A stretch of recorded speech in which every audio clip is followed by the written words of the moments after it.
Okay, let's add in our third step. Our third step is going to be a voicemail drop. So to do that, you're going to click on Add Sequence. I'm just going to name it Step 3. I'm going to select Voicemail. And here I'm going to set this to 2 minutes. And I am going to choose the VoIP line. So the VoIP line, if you're using workspaces and you're not seeing the VoIP line in your dropdown, that's because your VoIP line that you've set up is not associated with the workspace that you're in.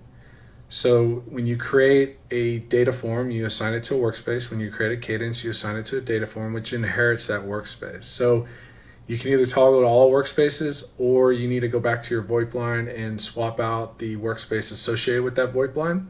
And if you're not using workspaces, this is irrelevant because you'll see them all here. So in this case, I'm selecting this VoIP line, and then you'll have your drop down of voicemail drops. So if you watch the setup of your voicemail drops on your VoIP phone, you'll know that there's an option for active on your voicemail drop, or enable.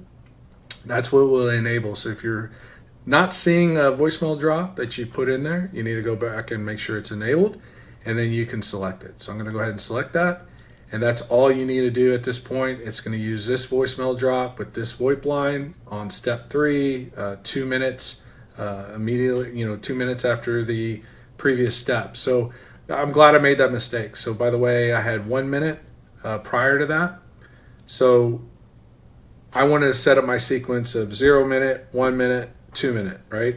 So I'm glad I made this mistake. This is a very common mistake. This would actually be 3 minutes because it's 2 minutes from the previous step.